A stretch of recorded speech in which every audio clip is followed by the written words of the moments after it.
Buenas noches, Silvia. No sé si se me escucha bien. ¿Cómo vas, Maxi? ¿Cómo vas, Lidia? Hoy vamos a conectarnos con Luciano Grasso. Él es funcionario público y ha sido funcionario en la gestión de gobierno. Ahí ya lo vimos, lo vamos a hablar con él sobre salud mental, un tema que en trabajo social es muy interesante. Y vamos a mirar o vamos a buscar algunas opiniones de los especialistas, ¿no? ¿Cómo vas, Luciano? ¿Cómo andas, Darío? ¿Cómo va? Bien. ¿Vos me escuchás bien? Te escucho muy bien, sí, sí. Bueno, mientras la gente se va sumando, te voy a presentar, Luciano. Dale. Esta noche vamos a hablar con Luciano Grasso. Él es licenciado en psicología, es funcionario público en la localidad de Tandil, también es exfuncionario, ha sido exdirector de la Dirección de Salud Mental. A mí me gusta presentarte como militante de la salud mental comunitaria, ¿no? Que por Muy ahí bien. vos lo decís en tus redes. ¿Cómo estás? Un gusto. Y la excusa de hoy es poder charlar sobre salud mental, que es lo que en los tiempos actuales, que es lo que nos interesa preguntarte, Luciano. Bueno, ¿Cómo va? Darío, bueno, en primer lugar, agradecerte por la invitación, por el interés en el marco del ciclo de charlas que vos venís generando, el interés de hablar de esta temática que tanta falta hace hablar, dialogar, discutir, poner en agenda, ¿no? La salud mental, porque, y bueno, de alguna manera ya vamos adentrándonos en el tema, digo, ¿por qué hace falta hablar del tema? Porque históricamente ha quedado, la salud en general ha sido un tema que no ha formado parte de la agenda pública o de las políticas de Estado, independientemente del gobierno, nunca ha estado en el centro de la escena, primer cuestión, pero dentro de la salud, obviamente en este año estamos viendo una situación atípica, ¿no? Porque sí, la salud no hay otra opción que esté en el centro de la escena, pero en términos generales, sacando este año, digamos, en el marco de la pandemia,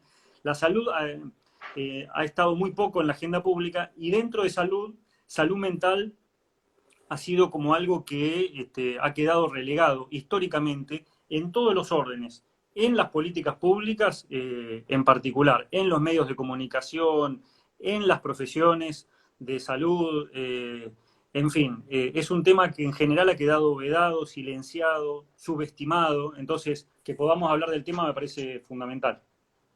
Así es, yo me voy a poner en modo estudiante, Luciano, y te voy a hacer preguntas como muy básicas, pero que a mí me interesaría saber, todo el mundo habla de la nueva ley de salud mental, que el otro día veía así como en las redes 10 años de la nueva ley de salud mental, y digo, y hay como algunas resistencia a esa ley. ¿Qué dice esa ley? ¿Cuál es el cambio que hay entre lo que se hacía antes y lo que propone esta ley? Bueno, sí hay muchas resistencias en relación a la ley, que como vos decís, ya no es tan nueva porque tiene 10 años y ha sido, a ver, yo lo voy a decir de manera coloquial, no ha sido ninguneada, ha sido falseada, ha sido mal interpretada, porque de alguna manera pone en tensión, vos venís del campo del trabajo social, entonces sabés de qué hablo cuando hablo de la tensión histórica entre la salud desde un modelo social y colectivo y el modelo médico hegemónico, ¿no?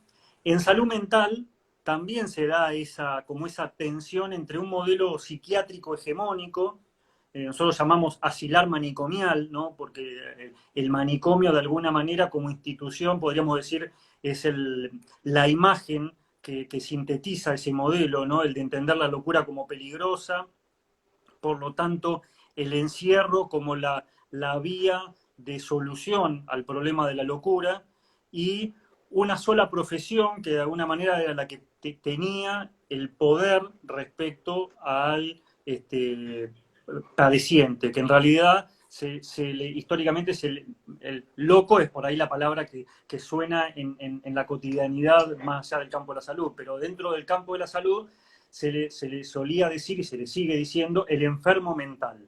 ¿no? Bueno, frente a este modelo que es ya, digamos, anticuado, que la ciencia ha demostrado que en realidad hay otras formas de entender el padecimiento mental, la ciencia ha demostrado que el aislamiento, lejos de curar, digamos, aumenta digamos, el padecimiento, que la evidencia ha demostrado que el encierro viola derechos humanos, digamos, y que la institución manicomial viola derechos humanos, que la salud mental la llamada enfermedad mental es mucho más que un problema que tiene una causa neuronal o fisiológica, sino que cuando decimos las personas somos seres integrales y complejos, bio, psico, socioculturales, entendemos que el padecimiento mental también tiene esa complejidad, por lo tanto no alcanza con la psiquiatría y tenemos que incorporar otras profesiones, y esto ha ido cambiando con el tiempo, entonces aparece la función el rol del psicólogo, el trabajador social, del acompañante terapéutico, bueno, de un montón de profesiones, el enfermero, la enfermera. Bueno, esta tensión entre modelos y esta tendencia a ir teniendo una mirada más amplia, se refleja en la ley de salud mental. ¿Por qué? Porque la ley de salud mental de alguna manera viene a decir, a poner orden, si se quiere, en el marco de la preeminencia o el predominio de este otro modelo. Entonces, la ley de salud mental, ¿qué dice? Bueno, un poco lo que te acabo de decir. Los padecimientos mentales son complejos, tienen que ver con componentes históricos, culturales, tienen que ver con los derechos humanos, con la conclusión con la concreción de los derechos humanos. Eh, la modalidad de atención de una persona que tiene un padecimiento mental tiene que ser interdisciplinaria, es decir, tienen que intervenir muchas profesiones. La ley de salud mental dice hay que evitar una internación, algo que uno lo podría entender como lógico con cualquier otro problema de salud. Es decir, cualquiera de nosotros puede tener un problema de salud como hipertensión, diabetes, no sé, por ejemplo, hipotiroidismo, digo, pensando en problemas de salud más conocidos. Y a nadie se le ocurriría que alguien porque tiene ese problema de salud tiene que vivir en un hospital, ¿no? En todo caso, podrá necesitar una internación, pero en un determinado momento, y luego de atender la situación aguda, volvemos a la vida cotidiana. Bueno, la ley de salud mental dice que para un padecimiento mental es lo mismo. Hay que evitar la internación. La persona tiene que, en la medida de lo posible, tener un tratamiento, pero seguir la vida cotidiana. Si necesita una internación, otra cosa que dice la ley, esa internación no tiene por qué ser en un hospital psiquiátrico. Nada justifica que alguien que tiene un problema de salud mental se lo tiene que internar en un hospital psiquiátrico. La evidencia ha demostrado que ese hospital tiende a las internaciones prolongadas, por una lógica propia de la institución cerrada, de lo que Foucault denominaba la institución total, ¿no? Entonces uno entra al hospital psiquiátrico y a partir de ahí se le pone una etiqueta de enfermo mental y eso de alguna manera hace que la vida cotidiana de lo que allí sucede termine prolongando la internación y generando a veces una profecía autocumplida, ¿no? Hay un cuento muy, muy lindo de García Márquez, que ahora no recuerdo el nombre, que habla un poco de eso, de una persona que de repente está haciendo dedo en la ruta, ve que viene un colectivo y dice que necesita si la pueden llevar hacia un lugar en donde pueda acercarse a un teléfono público para hablar por teléfono. La suben y en realidad ese colectivo llevaba personas con problemas de salud mental hacia un manicomio. La mujer se queda dormida y de repente termina dentro del hospital psiquiátrico y entonces empieza a querer explicar, no, pero yo lo único que venía era por un teléfono. Entonces, sí, vení por acá, tomá esta pastilla, ¿no? Y es terrorífico, ¿no? Porque uno, de solo imaginarse una persona nos puede pasar a cualquiera de nosotros y de repente no nos creen. ¿Por qué? Porque empieza a darse toda una lógica del enfermo mental como aquel que no está en sus cabales, que no puede decidir, que su palabra es minusválida y que tiene que quedarse encerrado, porque si tiene ese problema de salud mental y no está en sus cabales, no puede salir a la calle, no puede vivir en comunidad, porque está en peligro y puede poner en peligro a terceros. Es falso eso, ¿no? Todo eso que acabo de decir es falso. Una persona con padecimientos mentales, teniendo un tratamiento adecuado, tomando la medicación si fuese necesario, teniendo los distintos cuidados que también, de los que también habla la ley, puede vivir en comunidad. Y si requiere una internación, esa internación tiene que ser en un hospital general. Pero bueno, esto que acabo de resumir es poco conocido, la gente no lo sabe, hay intereses creados, yo lo digo con total claridad porque ya me he ganado enemigos, entonces no tengo problema de decirlo, todo lo que tiene que ver con las clínicas privadas, todo lo que tiene que ver con el poder de la psiquiatría, para algunos, hay muchísimos psiquiatras que trabajan muy bien de manera horizontal, interdisciplinaria, comunitaria, la mayoría diría, pero hay algunos psiquiatras que todavía se quedan anclados en este modelo médico hegemónico del poder del psiquiatra. Entonces, la ley de salud mental no les conviene, la ley de salud mental no les gusta, porque de alguna manera les propone que trabajemos de manera interdisciplinaria, intersectorial, horizontal, que le demos el poder al paciente. ¿Qué significa darle el poder al paciente? Que la persona con un padecimiento mental tiene derecho a opinar respecto a un tratamiento. Y lo voy a decir en términos que justamente de alguna manera ponen en tensión por el chiste este problema que estamos viviendo. Digo, parece una locura decir Claro.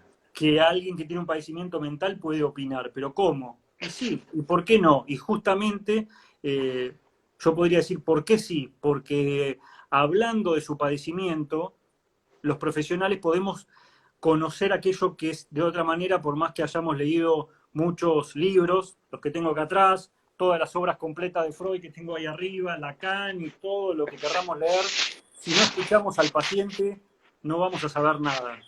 Entonces, a veces a los profesionales de la salud mental nos cuesta corrernos del pedestal, ¿no? Y sentarnos mano a mano con el paciente.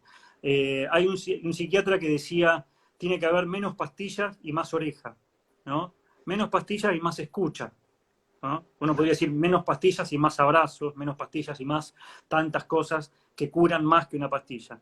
Entonces, para sintetizarte un poco, la ley de salud mental en parte no se cumple porque el modelo médico hegemónico sigue estando muy fuerte, porque los profesionales de la salud mental, la mayoría nos hemos formado desde un modelo tradicional y no tenemos, muchos de nosotros no tenemos las herramientas suficientes para entender la complejidad de los padecimientos mentales, y porque también hay desinformación. Y todavía en la comunidad está muy instalado el imaginario social de la locura y la peligrosidad de toda esta cuestión, y los medios de comunicación también juegan un papel que a veces patea en contra, ¿no? Hace poquito, con esto cierro, hace poquito veíamos estos casos que salieron en todos los medios de comunicación, ¿no? Una persona que acuchilló a un policía, un hecho absolutamente trágico y doloroso, pero que si está mal contado, reafirma este imaginario que es falaz, ¿no? Que era un loco que estaba suelto y que tendría que haber estado encerrado. Yo diría, es una persona con un padecimiento mental que estaba él estaba padeciendo una vulneración de un derecho. ¿Cuál es el derecho? Al haber tenido el cuidado que debía haber tenido. No sé si tendría que haber estado internado en ese momento o no. No conozco el caso. Lo que digo es que es falaz que esa persona debía haber estado encerrada. Esa persona debía haber estado cuidada. Si hubiese estado con un tratamiento, con psicólogo, psiquiatra, si hubiese estado tomando la medicación, muy probablemente no hubiese tenido los delirios y las alucinaciones que tenía en ese momento que lo llevaron a cometer ese hecho, ¿no? Claro. Por no haber tenido el cuidado necesario, estaba en riesgo y puso en riesgo a terceros. No es que era peligroso. No sé si entiende la diferencia. Sí, sí, sí, sí.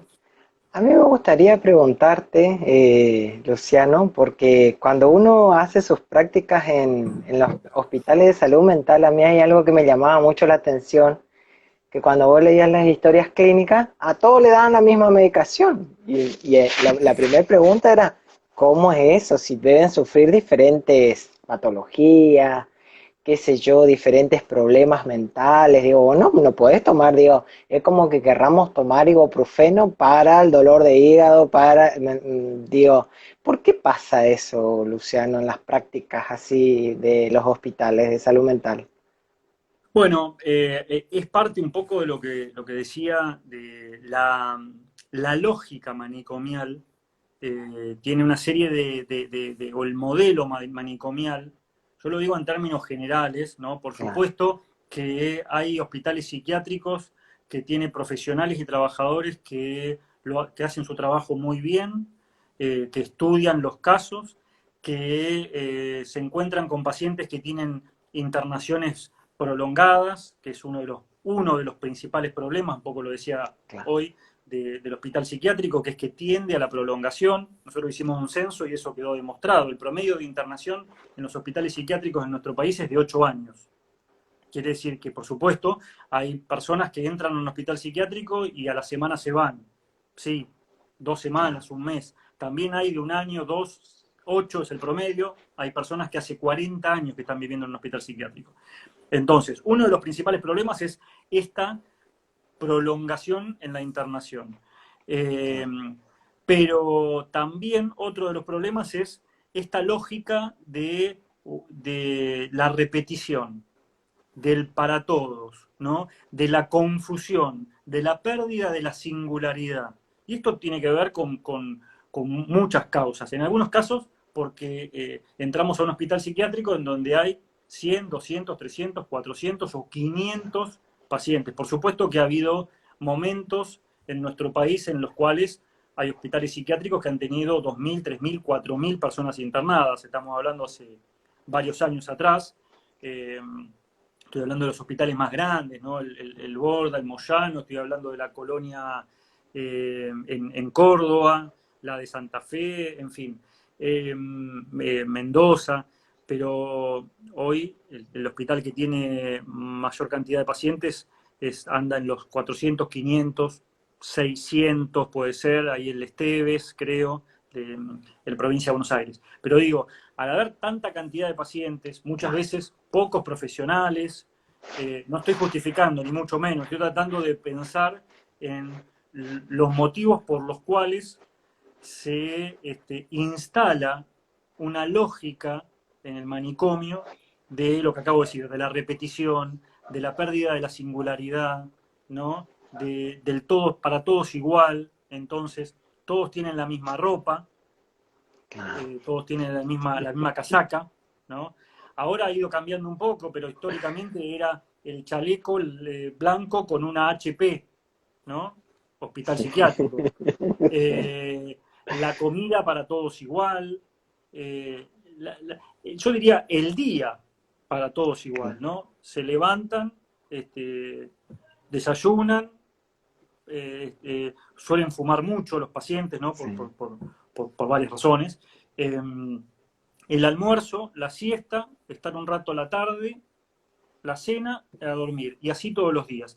La medicación, podríamos decir, entra, por supuesto que dentro de la gravedad de todas las repeticiones que te acabo de decir, que se repita una claro, medicación sin un control y sin analizar esa diferencia entre la patología, la situación en el curso de la enfermedad, en fin, sin analizar cómo se siente el paciente, eso es claro. muchísimo más grave que repitan otras cuestiones, ¿no? Por supuesto, pero digo, entra dentro de esas repeticiones, ¿no? De la lógica de la pérdida de singularidad. Yo recorrí prácticamente todos los hospitales psiquiátricos públicos del país y en todos he visto esa misma escena, ¿no?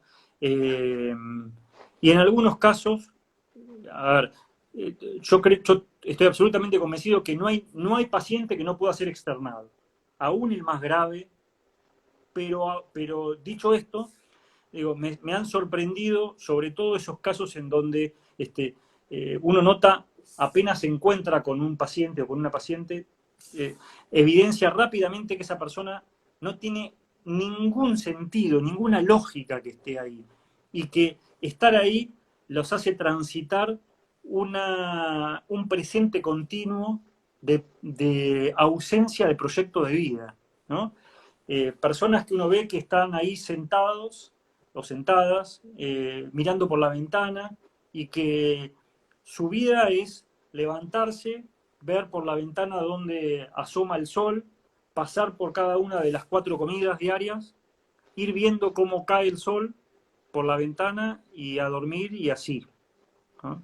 Y estoy hablando A de mí me, personas jóvenes, 20, 20 y pico, 30, 30 y pico, que todavía podrían eh, claro, hacer algo del orden del deseo, lo que sea, claro. un proyecto de vida, ¿no? Que están perdiendo. Y me parece que eso es el principal derecho vulnerado de una persona que está internada en un hospital psiquiátrico.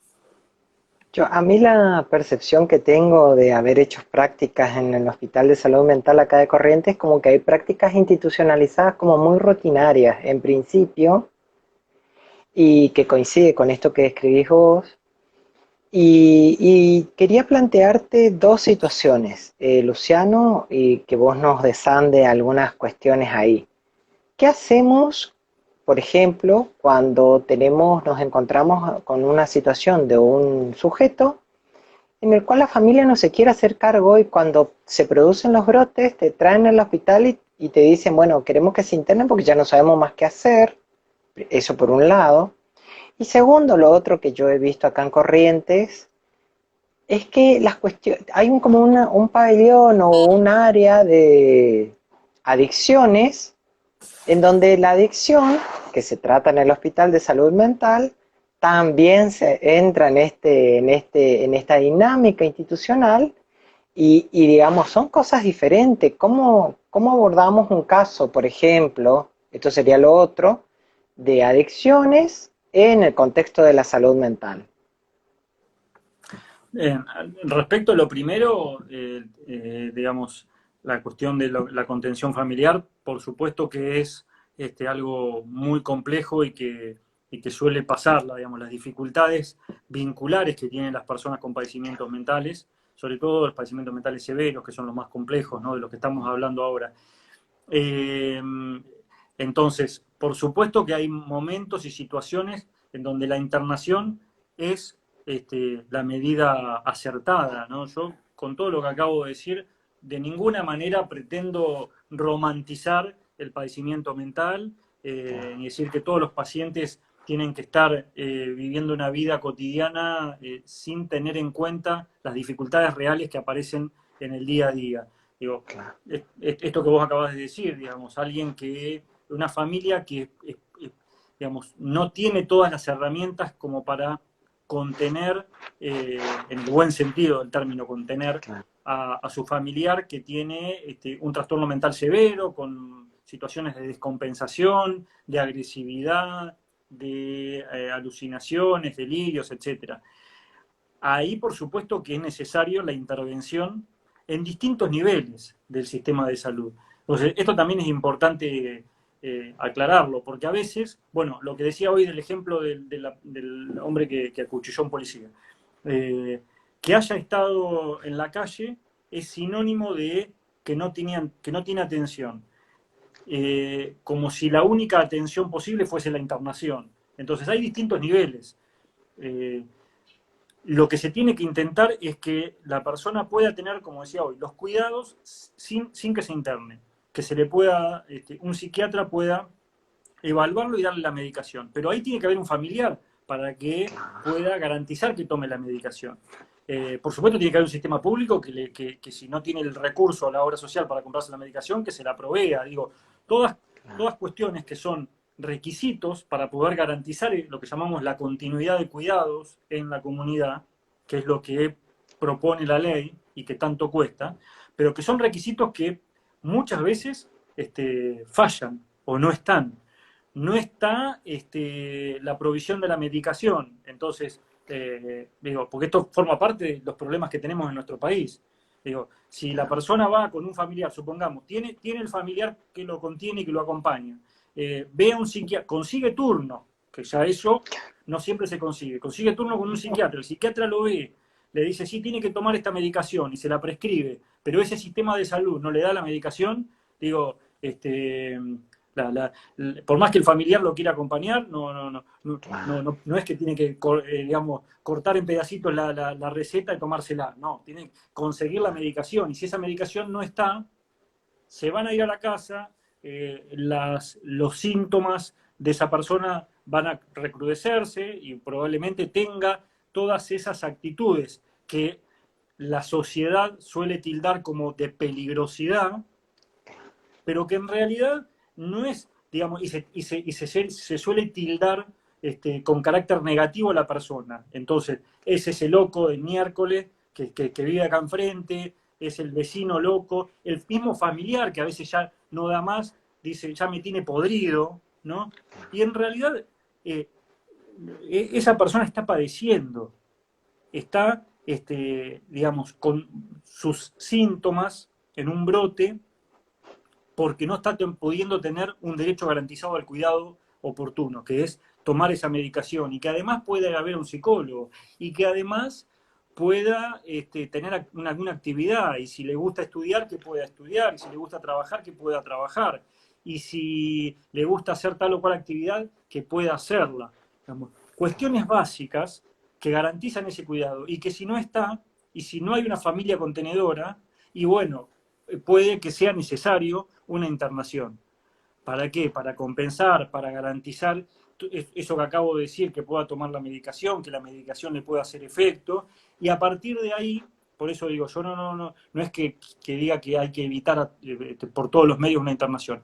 Puede que sea necesaria cuando no hay una familia que pueda resolver la situación de manera ambulatoria, pero la internación tiene que ser lo más breve posible para que permita contener, equilibrar, digamos, volver a cierto estado de compensación de ese paciente, y mientras ir trabajando lo que nosotros llamamos el afuera, ¿no? De qué manera el paciente puede volver a la comunidad con todo eso que no tenía garantizado, bueno, que de alguna manera se pueda ir armando una estrategia terapéutica posible. Para cada persona que tiene un padecimiento mental, hay una estrategia terapéutica posible fuera del hospital. No tengo ninguna duda, ni yo ni otros tantos, que estudiaron, trabajaron y demostraron que es posible. Yo pensaba, ya que vamos a empezar a hablar de la afuera y la salud mental comunitaria, digo, ¿cómo hacemos eso que a veces no aparece en la, como digo, entra un sujeto con problema de adicción, se desintoxica, porque eso es lo que pasa en muchos de nuestros hospitales acá, él se le desintoxica, bueno, se le hace un plan de tratamiento en el hospital de día, pero cuando vuelve a su barrio, vuelve al mismo contexto, digo, la situación es la misma, digo, ¿cómo trabajamos ahí la salud mental de los sujetos, Luciano? Bueno, el tema de adicciones, por supuesto que tiene una complejidad particular. Yo soy un convencido de que hay que pensar a los consumos problemáticos como un padecimiento mental más, que implica garantizar la accesibilidad a los sistemas de salud de alguien que tiene una adicción, como si tuviese cualquier otro problema de salud, lo que no implica plantear una lógica de, bueno, vuelvo a lo mismo, ¿no? Para todos igual. No estoy diciendo que uno tiene que tratar, incluirlos dentro de las políticas de salud mental no quiere decir que para una persona que tiene una adicción vamos a establecer la misma estrategia terapéutica que para alguien que tiene un trastorno de ansiedad, una depresión o una psicosis. No estoy diciendo eso, por supuesto que tiene su particularidad.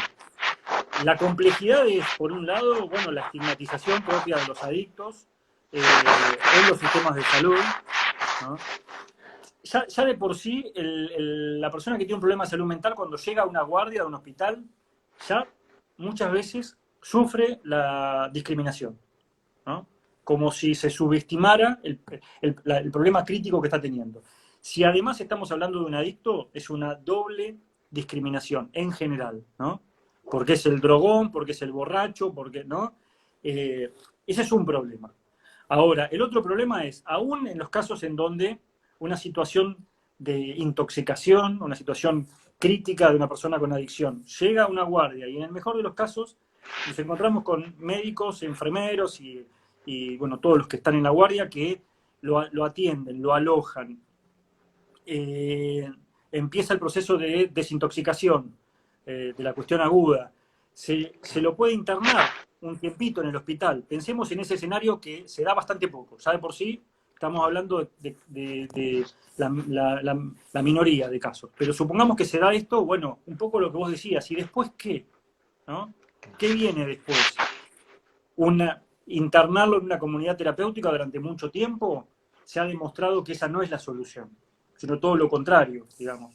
Las comunidades terapéuticas, desde la lógica tradicional de la internación prolongada, de las comunidades alejadas, de el método de la abstinencia, no soluciona nada, porque si no se entiende la complejidad de aquello que desde lo multidimensional y multicausal ha llevado a que una persona tenga ese vínculo patológico con una sustancia, si no entendemos esa complejidad, si no entendemos la salud mental dentro de un problema de salud integral y si no entendemos la salud desde los determinantes sociales de la salud, si no entendemos que hay que tratar de entender, de comprender a ese sujeto que está padeciendo y que fruto de ese padecimiento generó ese consumo que lo autodestruye, que lo lastima, que le hace mal, si no lo tratamos de entender y a partir de ese entendimiento tratamos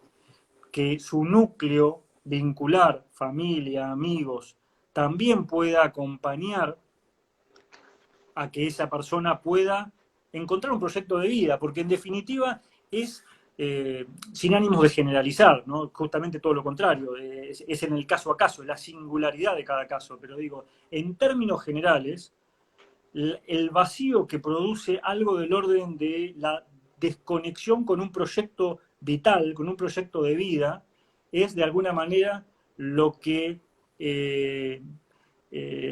condiciona ese encuentro patológico de una persona con una sustancia. Entonces es ahí donde hay que desarmar algo para rearmar, para ayudar a que la persona rearme algo de su vida. Y, suena hermoso, pero es lo más complejo, ¿no? Es lo más complejo. Lo más fácil es decir, hay que alejarlo de la droga, ¿no?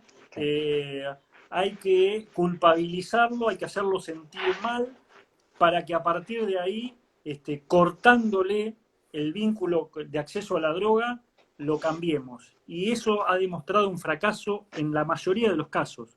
Porque, como vos mismo decías, digamos, lo podemos alejar una semana, dos, lo podemos llevar a una comunidad terapéutica a cientos de kilómetros y dejarlo 6 meses, 8 meses, un año, 2 años. Y lo más probable es que no haya cambiado nada. Cuando vuelve, si vuelve a ese vacío existencial, si vuelve a un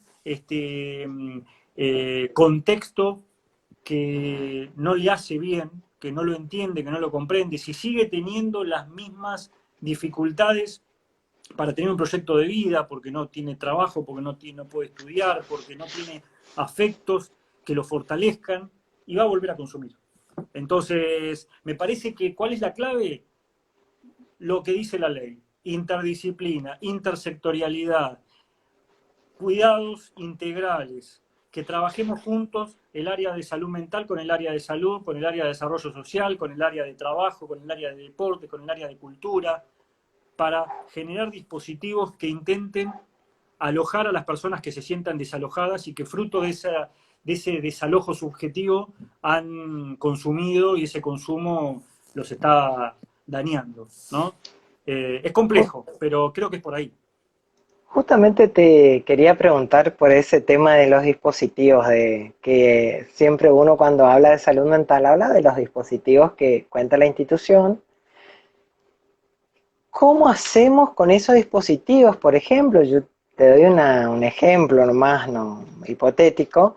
Si siempre estamos hablando de lo mismo, o sea, digo, cualquier sujeto que ingrese en ese grupo terapéutico, pongámosle que en el hospital de día, siempre hablamos de lo mismo, siempre, o sea, no hay posibilidad de pensar otros diseños. Digo, Luciano, ¿cómo trabajamos, por dónde empezaríamos a trabajar si queremos pensar en algo diferente, así de habilitar palabras, de habilitar cosas como estás diciendo vos? Y a mí me parece que los dispositivos de alguna manera, vos decís siempre lo mismo, yo creo que los dispositivos de alguna manera están inventados, en muchos casos falta ponerlos en la práctica, pero digo, cuando hablamos de una red de dispositivos de salud mental con base en la comunidad, hablamos primero, hablamos de menos edificios y más articulación. Y más, nosotros en salud mental, la tecnología está en las personas, es decir, lo que necesitamos es más trabajadores de salud y de salud mental que estén en el territorio, que trabajen articuladamente, eh, psicólogos, psiquiatras, trabajadores sociales, agentes sanitarios, eh, psicólogos sociales, lo nombro en particular porque yo soy psicólogo y también soy operador en psicología social, y Corrientes es una provincia que tiene toda una historia vinculada con la psicología social y con alguien que ha sido muy importante para la psicología social en nuestro país, que es Pichón Rivière. Eh, Bien, Acá digo, tienen una fuerte presencia y como que así es. tienen dispositivos, así muy, está muy desarrollada la presencia de los psicólogos sociales. Así es, sí. Y digo, y los dispositivos son, en el primer nivel de atención, los centros de salud, los centros de día, los emprendimientos de inclusión laboral, los espacios de arte y salud, eh, lo que tiene que ver con las casas de medio camino. Es decir, los dispositivos alternativos al manicomio ya se han creado, ya han mostrado, hay evidencia científica y hay evidencia empírica de que son los dispositivos promotores de cuidados en salud mental. Creo que faltan crearse más y falta que la principal herramienta, que un poco lo que decía recién, que somos los trabajadores de la salud, no solamente que faltan más trabajadores de salud que trabajen desde un modelo comunitario, sino que también hay que trabajar más y mejor la formación. Me parece que ahí también hay algo por recorrer, ¿no?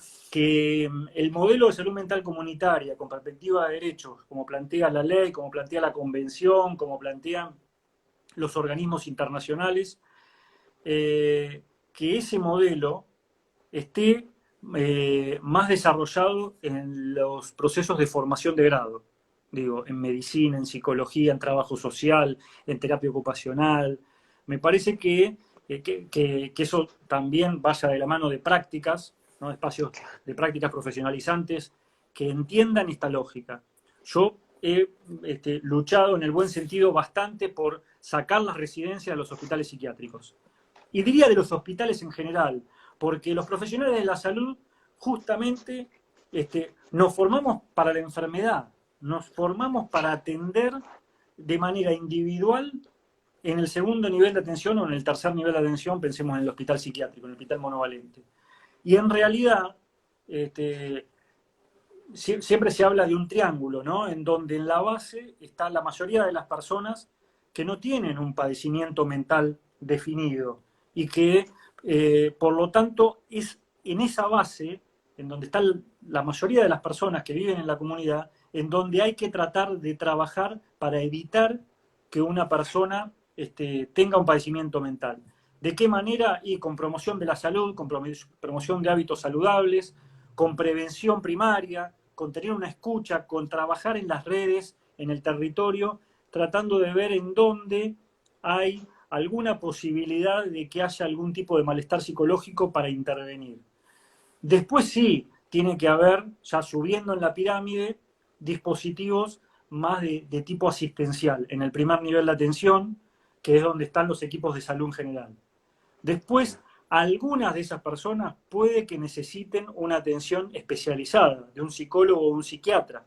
Entonces también sí tiene que haber servicios de salud mental en los hospitales generales, pero cada vez más acercándonos a la punta de la pirámide. ¿Qué quiero decir? Cada vez menor cantidad de personas necesitan ese tipo de tratamientos cada vez más especializados. Y en la punta está el psicólogo, el psiquiatra, la medicación, la internación, la guardia. la mayoría de las personas no necesitan esos dispositivos. Entonces, ¿qué quiero decir con esto? Que cuando nos formamos, no tenemos que ir a formarnos a esa punta de la pirámide, al hospital general, a la sala de internación, a la guardia, al hospital psiquiátrico. Tenemos que formarnos ahí abajo, en la base, en el territorio, trabajando en el centro de salud, en la escuela, en la sociedad de fomento, en los clubes, donde las personas viven y donde hay que tratar de fomentar cuidados de la salud, promoción de la salud para evitar el padecimiento. Si hubiese más profesionales que trabajan ahí en el territorio, me estoy yendo, ahí está, eh,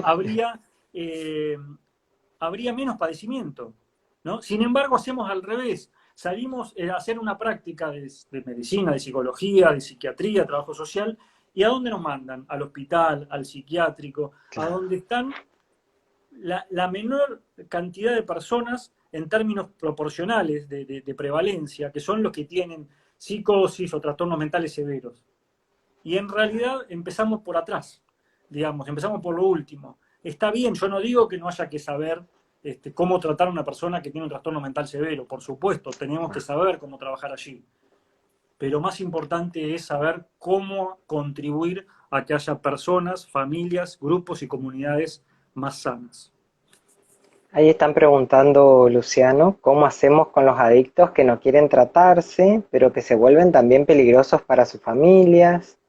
Después hay otra pregunta que me pareció interesante de qué estrategias pensarías o propondrías de intervención, pensaría en el caso en familias que no son contenedoras, bueno, algo de eso ya estás comentando. Armar, cómo pensaríamos la internación desde las redes para trabajar intersectorialmente. No sé si querés comentarnos algo de estas Bueno, a ideas. ver, tanto para una persona con una adicción o cualquier problema de salud mental que requiera una internación y no quiera, porque esto puede pasar con cualquier problema de salud mental, digo, una depresión grave, que hay ideación suicida, una psicosis descompensada donde no hay conciencia de enfermedad, o una adicción, cualquiera de esos problemas prevalentes de salud mental que acabo de comentar, que están en una situación de tal gravedad que, y esto yendo a lo que dice la ley de salud mental, que en ese momento se interpreta que esa persona está en riesgo para sí o para terceros, la ley de salud mental es muy clara. Permite la internación compulsiva. La ley de salud mental lo refiere con el término involuntaria. Es decir, y esto me parece que es importante aclararlo, vale para las adicciones, y digo aclararlo porque los que, vuelvo a lo que decía al principio, los que están en contra de la ley de salud mental la critican diciendo que culpa de la ley hay personas que necesitan una internación y no se pueden internar, porque la ley Ah, dice que hay que preguntarle a la persona y que si la persona no se quiere internar, pega media vuelta y se vuelve. Es falso.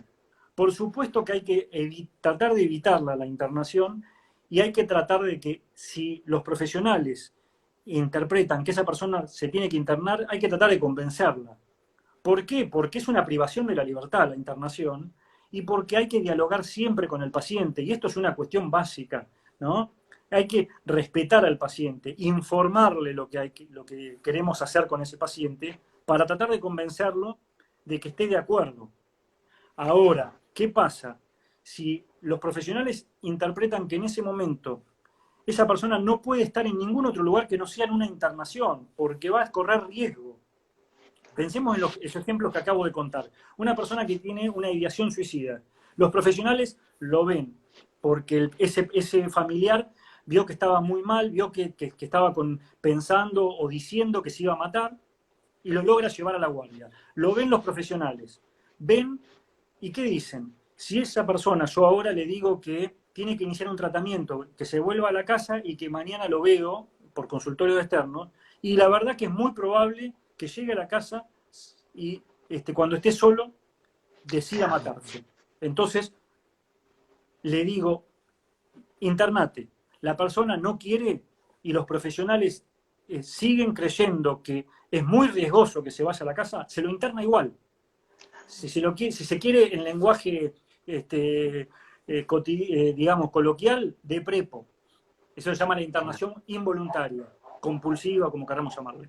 Una descompensación psicótica. La persona está delirando y alucinando y cree que lo están por atacar los extraterrestres. Para poner un ejemplo que nos parece como más conocido de una persona que tiene una psicosis, ¿no?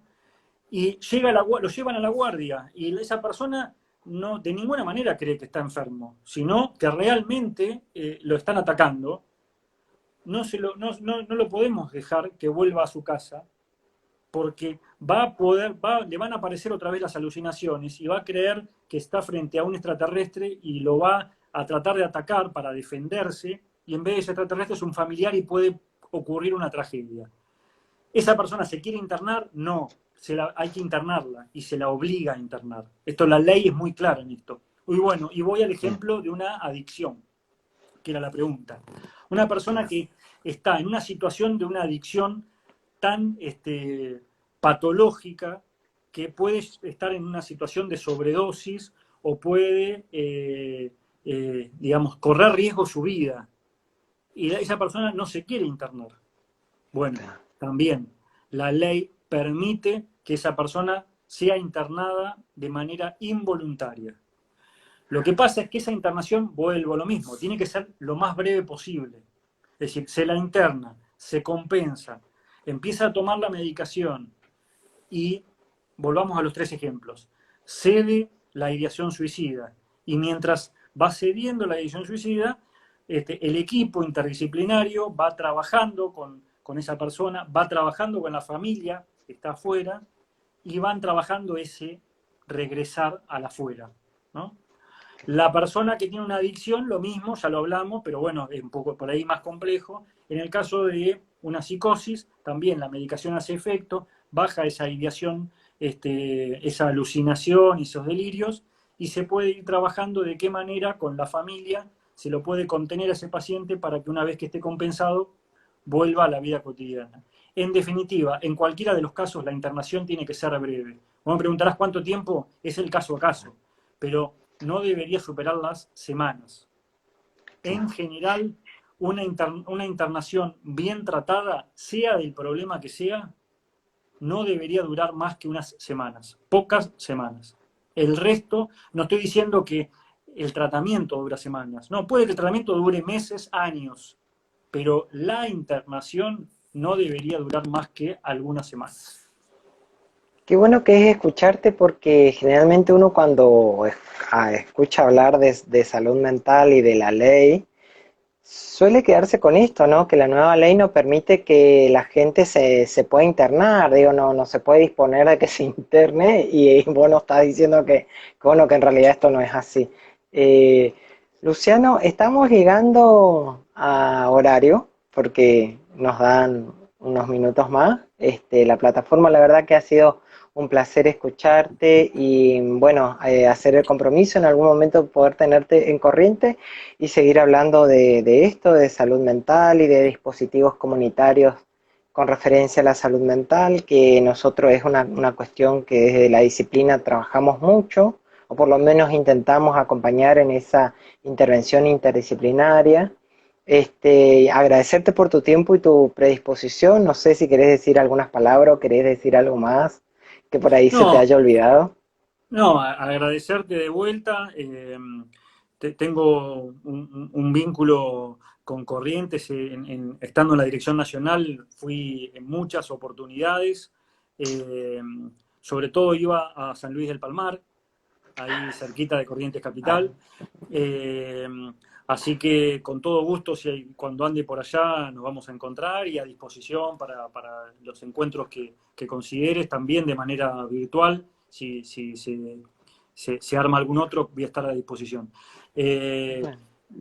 digamos, por ahí, para reiterar algo, es la necesidad de entender que la ley de salud mental la aplicamos entre todos, cada uno desde su lugar. ¿Hacen falta políticas públicas? Sí. ¿Hacen falta cambios estructurales? Sí. Pero también cada uno de nosotros podemos aplicar la ley si entendemos que el padecimiento mental es algo que nos atraviesa a todos y que en ese padecimiento cualquier profesional de la salud tiene que entender que no está frente a una patología, sino está frente a una persona que es mucho más que una patología. Basaglia decía, hay que poner la enfermedad entre paréntesis, porque si ponemos la enfermedad entre paréntesis, miramos al sujeto, y ahí hay un sujeto que padece con una historia, con deseos, con frustraciones, con dolores, y que a partir de allí tenemos que descentrarnos nosotros, poner en el centro a esa persona con un padecimiento, dialogar con la persona, dialogar entre nosotros, no creer que una profesión sabe más que la otra. Todas las profesiones tienen un rol muy importante, el médico, el psicólogo, el trabajador social, digo, entender que los determinantes sociales son fundamentales para poder comprender un padecimiento mental y por sobre todas las cosas para poder trazar esta estrategia terapéutica ampliada que va más allá de ponerse un guardapolvo y atender atrás de un escritorio, sino que es tratar de meternos en el buen sentido en la cotidianidad de esa persona. ¿Por qué digo en el buen sentido? Porque tampoco tenemos que irnos al extremo del intervencionismo, ¿no? De ir, estar omnipresentes en la vida cotidiana de las personas. A ninguno de nosotros nos gusta que se metan en nuestras vidas.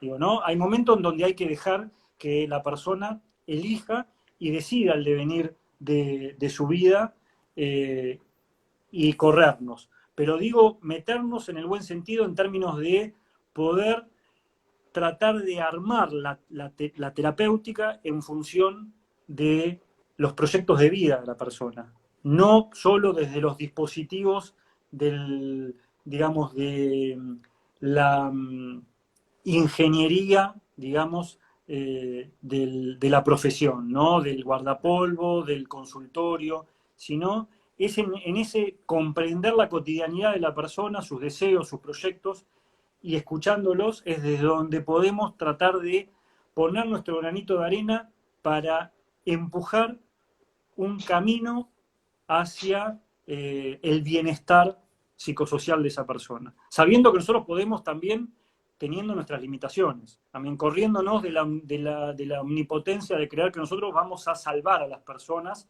y a brindarles la salud. No, en todo caso, en el mejor de los casos podremos hacer un movimiento en esa vida cotidiana de la persona que lo ayude a estar un poco mejor.